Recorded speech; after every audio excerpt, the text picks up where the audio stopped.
Madame, Monsieur, bonsoir et bienvenue dans le 20h de TFM. Dans l'actualité de ce mardi, la confrontation a eu lieu entre Ousmane Sonko et Adji Sarr, rencontre devant le doyen des juges Mohamed Diallo. Plus de détails dès le début de cette édition. Le pire évité de justesse à Linguère, de violents affrontements ont éclaté entre éleveurs et agriculteurs. Un père de famille et son fils ont été blessés par arme blanche. Et puis un atelier a pris feu au lycée Limamoulaye de Guédiawaye. Le proviseur de l'établissement alerte les autorités sur la vétusté des bâtiments. Voilà pour le titre. Tout de suite, le développement.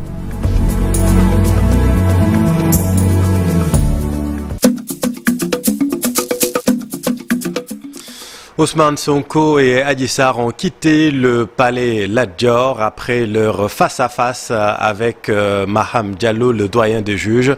La confrontation a eu lieu entre Ousmane Sonko et Adji Sarr. Nous y reviendrons avec nos équipes encore présentes au tribunal de Dakar.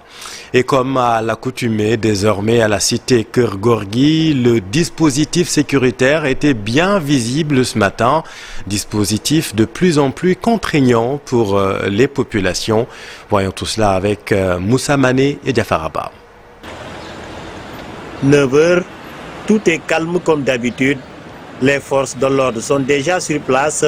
Les habitants de la cité vaquent librement à leurs occupations sans aucune inquiétude. Les véhicules et conduits obligés de faire le grand tour. Tel est le décor à la cité Keur Gorgui. Les habitants disent être fatigués de vivre la situation à chaque fois que Ousmane Sonko est convoqué. Chaque fois qu'il y a l'appel de ce Sonko, il y a toujours des perturbations. Surtout, vous voyez, la circulation est très dense. Et puis, le passage n'est pas facile. Infernal. Parce qu'on ne comprend pas. À chaque fois qu'on convoque Sonko, c'est la même situation qu'on vit. Il n'y a pas de sécurité. La zone est quadrillée. Un important dispositif sécuritaire mis en place filtre les entrées. Inutile, selon les habitants de la cité Keur Gorgui, d'autant que le concerné accepte de répondre. Sonko a été convoqué. Il n'a pas refusé d'y aller. Donc je ne vois pas l'utilité de mettre tout ce arsenal-là. Les entrées sont filtrées, surtout ceux qui partent de l'autre côté là-bas. Les entrées sont filtrées et ça crée un embouteillage. Et ça nous pénalise. Et ça nous pénalise. Pour sortir, c'est tout un problème. Moi, je suis là, par exemple, depuis 15 minutes, j'attends pour sortir. Mais ce n'est pas facile. Vaquer librement à leurs occupations est le seul souhait de ces habitants. Ils invitent la population à plus de responsabilités. C'est quand il y a des événements comme ça, il faut que les gens dédramatisent. Appeler Sonko, ça ne veut pas dire que c'est la fin du monde. On n'a qu'à laisser les gens aller travailler. Sonko n'a qu'à aller répondre. Répondre, ça ne veut pas dire l'amener en prison. Le leader de PASTEF a reçu des prières au moment de sa sortie, accompagné de ses avocats. Campagne des 16 jours d'activisme contre les violences faites aux femmes et aux filles. À Saraya, le phénomène se manifeste aussi dans le milieu scolaire. Des élèves du moyen secondaire dénoncent des violences dont elles seraient victimes. Saraya, c'est dans la région de Kédougou. Ibrahima Diabakhate. Les violences basées sur le genre sont de plus en plus récurrentes dans le département de Saraya. Sur plusieurs cas signalés ça et là, seuls 21 ont été portés à la connaissance du tribunal d'instance de Saraya. Si la plupart des victimes optent pour le silence, d'autres par contre essayent d'en parler pour se libérer.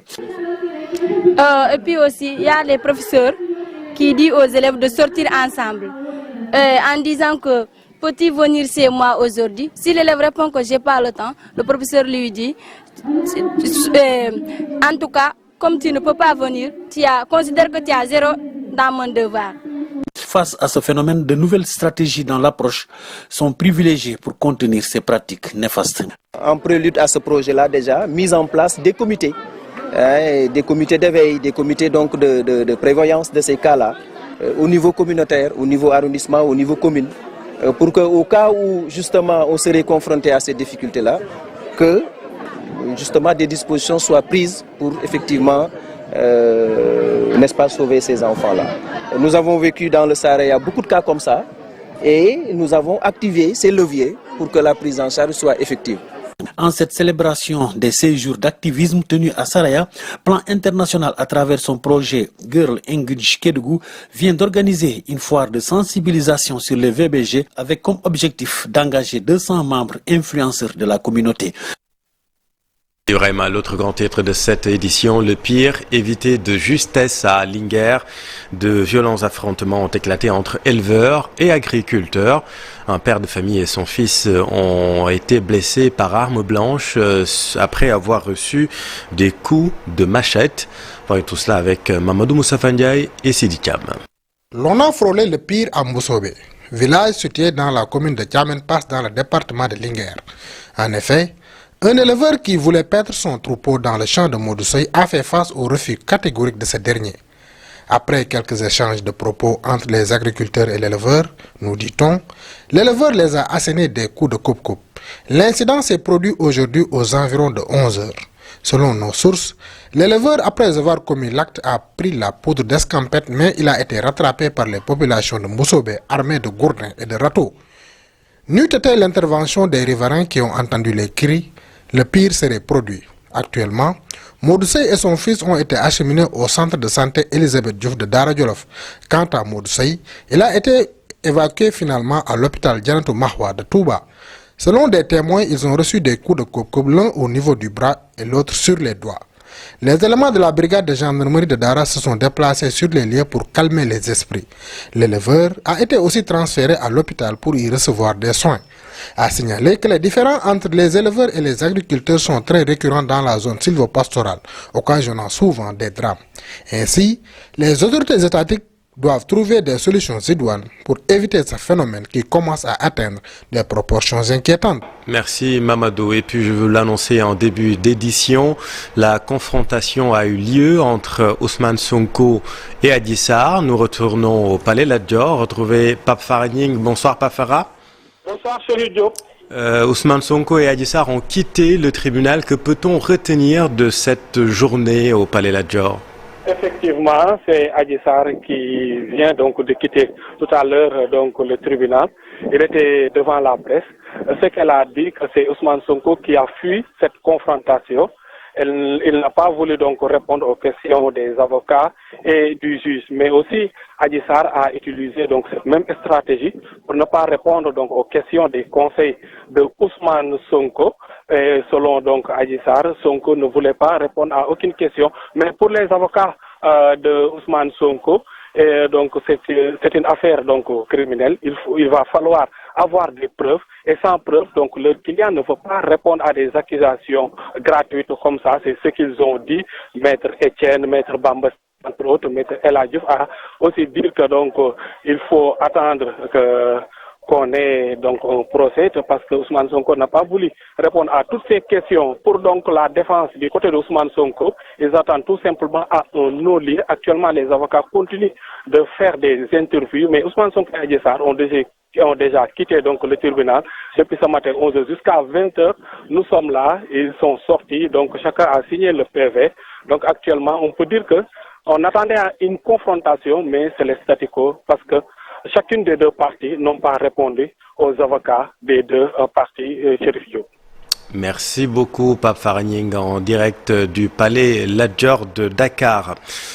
Un atelier a pris feu au lycée Limamoulaye de Guédiawaye. Le proviseur de l'établissement, très inquiet, alerte les autorités sur la vétusté du bâtiment. On voit tout cela avec Aminata Mbarisso et Abdoulaye Had. C'est une partie de l'atelier de fabrication mécanique qui a pris feu. Plus de peur que de mal, l'incident qui s'est déclaré dans la matinée a été très vite maîtrisé. Bon, c'est manifestement un court-circuit. On peut le comprendre si on sait que les installations électriques du lycée sont en souterrain. Quelques dégâts matériels qui cachent mal les vraies difficultés de ce lycée de renom. Le lycée a fait son temps. Les autorités sont en train de tout faire pour démarrer les travaux, mais je leur lance avec leur permission l'autorisation vraiment de demander une accélération de ce processus-là. Le lycée Seydina Limamoulaye de Dakar est gagné aujourd'hui par le poids de l'âge, la vétusté des bâtiments, devenue une menace pour les 12 000 élèves de l'établissement. Le lycée compte 12 000 élèves. Bon, si le bon Dieu nous accordait encore un hivernage pluvieux comme on le souhaite, on pourrait se retrouver face à une situation difficile à gérer. Déjà, 12 000 élèves de l'enseignement général, c'est difficile à gérer. Et si on sait que parmi les 12 000 élèves, il y a 5 000 qui sont dans l'enseignement technique et la formation professionnelle, dont les enseignements apprentissages nécessitent des ateliers, on peut facilement comprendre que la seule alternative aujourd'hui, c'est de tout faire pour qu'avant l'année prochaine, que le lycée soit reconstruit. Une accélération des travaux de reconstruction, une urgence pour que ce lycée d'excellence continue à donner des résultats satisfaisants, aussi bien dans l'enseignement général que dans l'enseignement technique et professionnel. Dans le nord, les populations de Ranérou réclament un hôpital dans le département. Selon elles, Ranérou souffre d'un déficit d'infrastructures sociales de base. Reportage Ali Bandelnian et Lachli. Ranérou reste et demeure l'une des zones les plus oubliées du pays. Ce département, qui fait 2 fois la région de Thiès en termes de superficie, ne dispose même pas d'un hôpital. Pire, le district sanitaire de la localité souffre de tout. Ajouté à l'enclavement de la zone, les populations de cette zone sylvo-pastorale ne vivent presque plus. Face à la presse, le collectif Soutoura Ranérou interpelle le chef de l'État pour exiger de meilleures conditions de vie. C'est le collectif de Soutoura Ranérou Ferlo. Donc, c'est tout le département qui est là aujourd'hui dans le cadre d'une conférence de presse et soulever quelques points que nous aimerions vraiment que le gouvernement règle dans le département-là. On peut parler du problème de santé. Donc vraiment, la santé, elle est la mère de tout. Et nous voyons que le district sanitaire de Ranérou a un déficit ou bien un manque de personnel. Donc vraiment, le personnel pose problème.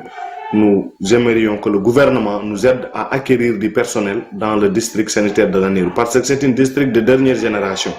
Et aussi, revoir certains gros villages pour vraiment les ériger en poste de santé. Donc, pour réduire les cas de mort liés vraiment aux problèmes de santé. Parce que les villages sont très équidistants pour vraiment sauver un malade, surtout en saison des pluies. Ce qui nous amène à dire que nous avons des problèmes de pistes de production. Donc, encore dans ce département-là, alors que nous en avons vraiment besoin. Ces pistes de production, beaucoup de choses. Parce qu'il y a des cas de mort liés à des routes non praticables. Donc tout ça, c'est au rôle du gouvernement vraiment de veiller sur ça. Et aussi, nous parlons de l'électrification. Donc, vous voyez dans tout le département de Ranérou, il n'y a que 4 villages qui sont électrifiés. La couverture sanitaire est d'autant plus préoccupante à Ranérou que ce département garde le plus fort taux de mortalité maternelle et infantile. Des pertes en vies humaines le plus souvent lors des évacuations sanitaires pour relier l'hôpital de Ourossogui ou de Matam. Examen du projet de budget du ministre des Transports aériens et du désenclavement et du développement. Le ministre en charge du département a annoncé hier un plan de redressement de la compagnie Air Sénégal. À noter que le budget a été arrêté à plus de 10 milliards 300 millions de francs CFA. Thioro Mardiaye. La situation d'Air Sénégal au cœur des débats parlementaires lors de l'examen du budget du ministère des Transports aériens. Les députés n'apprécient pas du tout les couacs notés dans le management de la compagnie aérienne nationale, confrontée à un problème de ponctualité. Un peu de Air Sénégal International. Demander aux dirigeants de Air Sénégal International d'être vraiment à la hauteur d'éviter ces retards.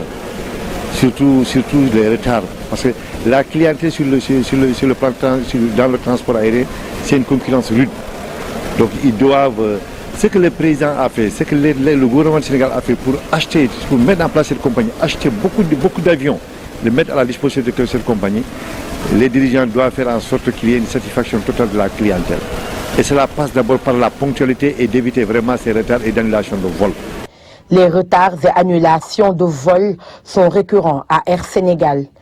Le président du groupe parlementaire Yewwi Askan Wi propose des solutions qui rendraient la compagnie économiquement viable. Pour disposer d'une compagnie aérienne viable économiquement, il faudrait envisager sur Xel bu Gàtt une suspension, au moins temporaire, de la libération du transport aérien sur le continent et mettre à l'abri d'une concurrence déséquilibrée les nouvelles compagnies pour leur permettre de se consolider.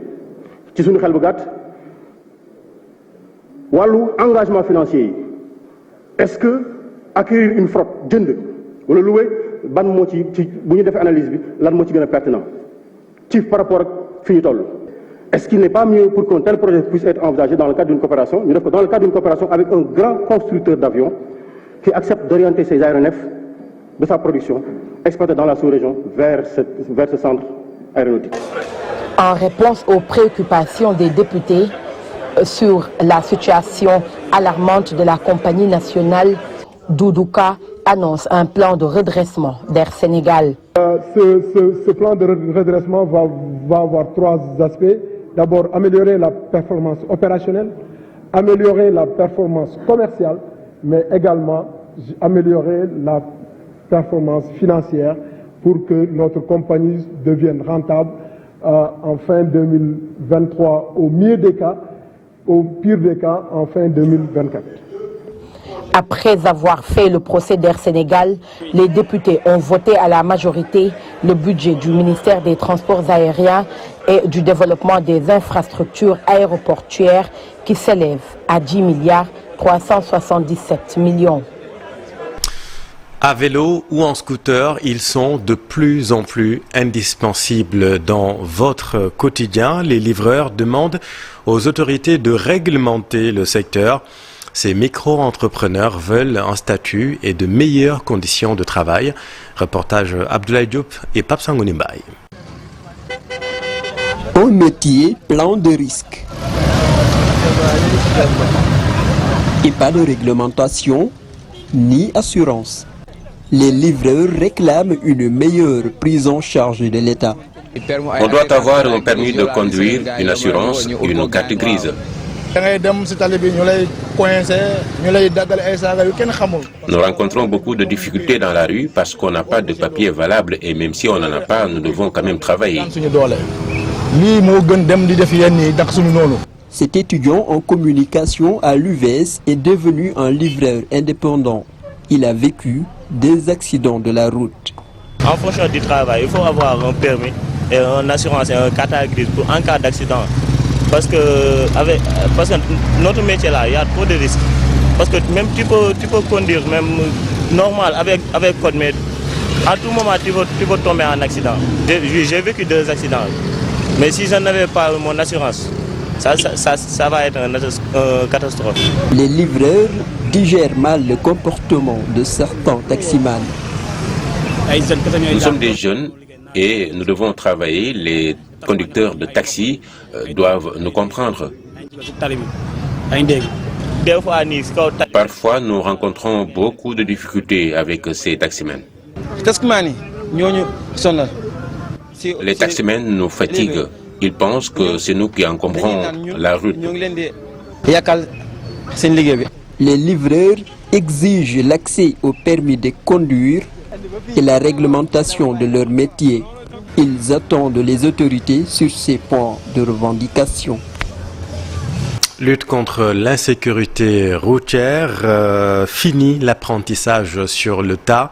L'obtention du permis de conduire passe forcément, inéluctablement par les écoles de conduite communément appelées auto-écoles. L'association des acteurs salue la décision du chef de l'État. Voici Malik Sari, vice-président de l'association avec nos équipes dans le Nord. On a assisté ces temps-ci à une recrudescence des accidents de la route et que vraiment il urge de trouver des solutions pour pallier à ce fléau. Donc, répondre à l'appel du président sur le passage obligatoire des candidats à l'auto-école, donc nous a mis la puce à l'oreille. Donc forcément, il faut une meilleure qualité de formation, il faut une meilleure approche psychologique même du candidat ou bien du conducteur Voilà, parce que les gens ont tendance à un peu biaiser la nature ou bien le vrai sens de la conduite. Il faut qu'on tende vers un changement de paradigme. Aller vers un changement de paradigme, c'est répondre à le caractère obligatoire de l'auto-école pour les candidats pour l'obtention du permis de conduire. Conférence internationale sur la sécurité et la prévention à Dakar. Le thème retenu, les enjeux de la sécurité de proximité en Afrique de l'Ouest et du Centre. Le modèle du Sénégal, le modèle de l'Agence d'assistance à la sécurité de proximité a été plébiscité. Compte rendu Fatou Bintou Conté et Tierno Laurent Mendy. C'est parti pour un marathon de 2 jours où les pays de l'Afrique de l'Ouest et du Centre vont se pencher sur la sécurité dans leurs États à travers un échange d'expériences sur la sécurité de proximité. Aujourd'hui, nous sommes à la 2e édition dont le thème porte sur sécurité et prévention, les enjeux en Afrique centrale et en Afrique de l'Ouest. Donc c'est une rencontre qui va nous permettre d'échanger nos expériences. C'est une rencontre aussi dont les travaux nous permettront en tout cas d'approfondir la réflexion et de mettre à la disposition des autres compétents des outils d'aide à la prise de décision. Car le modèle sénégalais de l'ASP, l'Agence d'assistance à la sécurité de proximité, ne se justifie plus et a inspiré beaucoup d'États. L'ASP a fini en tout cas de faire ses preuves. Et la preuve, excusez la redondance, cette rencontre nous l'avons obtenue après avoir procédé à un exposé du modèle sénégalais à Abidjan. Et tous les pays de la CEDEAO qui étaient présents ont demandé à venir au Sénégal pour s'inspirer de notre modèle. D'où l'importance de cette rencontre où au sortir beaucoup d'idées vont émerger pour plus de sécurité dans nos pays. À cette occasion, nous organisons un séminaire, un forum international sur la sécurité de proximité. Je pense que nous ne pouvons que nous féliciter de cette initiative. Je pense que ces travaux aujourd'hui nous permettront d'échanger sur une question centrale. Vous savez que nous sommes guettés par le terrorisme, par le grand banditisme, par la violence. Et qu'aujourd'hui, réfléchir avec des chercheurs, des scientifiques sur ces questions ne feront que nous permettre d'avoir des outils afin d'apporter des réponses précises à des questions d'actualité. Dans un contexte noté par la dégradation de la sécurité de proximité semble devenir une nouvelle recette, car la protection des biens et des personnes est devenue un enjeu majeur de développement. Allons à Thiès horticulture, les producteurs de choux et de carottes de Diogo dans la zone des Niayes manifestent leurs inquiétudes. Ils ont du mal à écouter leurs produits à cause de la concurrence des sociétés étrangères. Reportage Cheranta Diop Seylatir.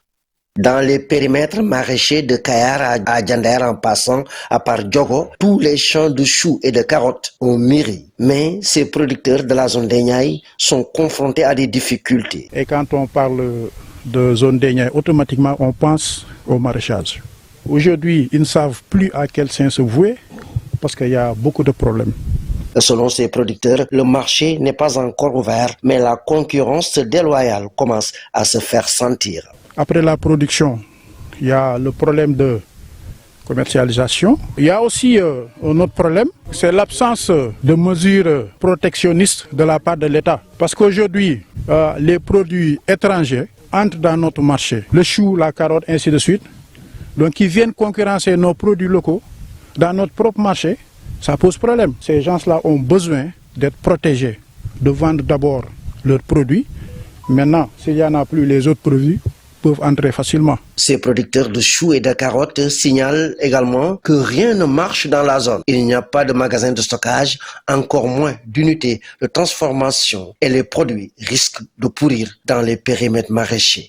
Les récoltes sont très menacées. Les tonnes de choux pourrissent, la carotte, et il y a d'autres produits qui pourrissent comme ça. Si on avait la capacité de les transformer, je pense que ça sera beaucoup plus bénéfique. Il n'y aura pas de perte à beaucoup de champs. Et un seul champ fait plus de 2, 3 ou 4 hectares. Mais aujourd'hui, ils ont peur. Le spectre, la peur de perte flâne sur leur tête. Les producteurs maraîchers ont beaucoup investi cette année, mais ils risquent de perdre leurs investissements. D'où un appel est lancé à l'État pour leur venir en aide. Merci Cheranta. Dans l'actualité sportive, les Lions du Sénégal attendus d'un moment à l'autre à Dakar suite à leur élimination. À l'heure du bilan, beaucoup s'interrogent sur les réaménagements nécessaires dans le staff. Et tout cela avec Mambiram Diouf. L'élimination du Sénégal à la Coupe du Monde de football encore sur toutes les lèvres, la prestation de l'équipe et le management du coach diversement appréciés. L'avenir d'Aliou Cissé au poste d'entraîneur se pose pour certains. Doit-il continuer à être sélectionneur de l'équipe ou devrait-on le remplacer? Il faut vraiment féliciter les joueurs parce qu'ils se sont battus quand même. C'était pas facile de jouer contre l'Angleterre, qui est une très grande équipe et qui regorge, n'est-ce pas, de très grands talents. Mais quand même, je pense qu'ils ont fait montre aussi vraiment d'un certain patriotisme en arrivant jusque-là. Une reconstruction de l'équipe de football donnant ainsi les rênes donc à Aliou Cissé de continuer l'aventure avec les Lions afin de relever d'autres défis. Le coach a fait ses preuves quand même, quoi qu'on dise, parce que Aliou Cissé, le coach a fait ce qu'il devait faire. Il y a des failles, c'est vrai, et on peut toujours apporter des corrections dans ce sens, faire une analyse lucide de la situation. Maintenant, c'est vrai que tout dépendra des conclusions qui seront tirées de ces enseignements, s'il doit continuer ou pas. Mais nous devons féliciter encore les joueurs et le coach Aliou Cissé.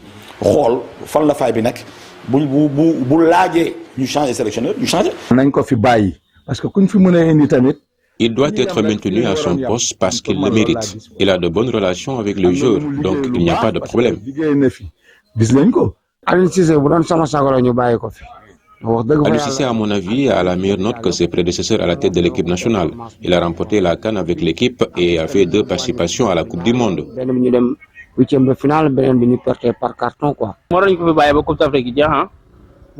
Il doit continuer l'aventure, je pense, jusqu'après la prochaine CAN. Ayant perdu la phase des 8e de finale de la Coupe du Monde de football au Qatar face à l'Angleterre, les joueurs peuvent se targuer d'avoir honoré le maillot national et ne désespèrent pas quant aux prochaines échéances.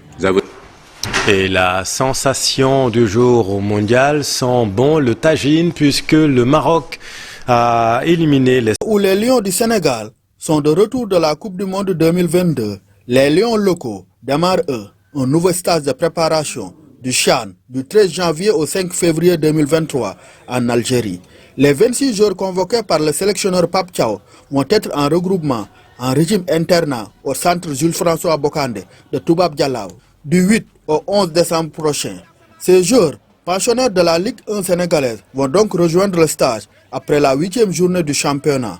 La Ligue 1 reprend ses droits ce mercredi après une semaine de pause avec entre autres affiches le Choc Casa Sport qui accueille Guédiawaye FC. Passons en Afrique avec la polémique Samuel Eto'o. Le président de la Fédération camerounaise de football, actuellement au Qatar, s'est mal illustré en donnant un coup de pied à un youtubeur algérien qui le taxait de corrupteur. La vidéo devenue virale, Samuel Eto'o a finalement présenté ses excuses. Je le cite. « Je regrette profondément d'avoir perdu mon sang-froid et d'avoir réagi d'une manière qui ne correspond pas à ma personnalité. Je présente mes excuses au public pour cet incident regrettable. » L'ancien attaquant vedette des Lions indomptables prévient également les Algériens quant à un éventuel drame. Je le cite. « Je demande aux autorités algériennes et à la fédération de prendre leurs responsabilités pour mettre un terme à un climat délétère avant qu'un drame plus grave ne se produise. » Fin de citation. Et on en vient à notre billet du World Sport du jour qui allume un cierge pour le roi Pelé. Puisse-t-il rester encore longtemps parmi nous à apprécier les exploits footballistiques de la communauté du ballon rond. À travers lui, notre billet du jour est aussi un hommage à ces joueurs qui ont donné leur nom à des dribbles, des phases de jeu à jamais consacrées.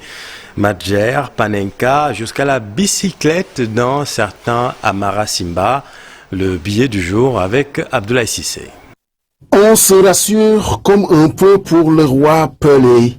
Et nous voulons bien croire les nouvelles rassurantes venant de sa famille, notamment de ses filles. Il faut dire qu'on revient de loin entre l'annonce de son admission en soins palliatifs et donc en fin de vie d'un patient qui ne répond plus au traitement à un amoureux du ballon que les exploits des artistes brésiliens ont sans doute réveillé. De son lit d'hôpital, le roi a dû apprécier le récital des Hauts-Riverdés face à la Corée du Sud. Cette édition, merci infiniment de l'avoir suivi. L'info continue dans un instant avec Papa Blader et son invité ce soir, le professeur Amsatou Sidibé. Restez avec nous, vous êtes au bon endroit. Bonne soirée.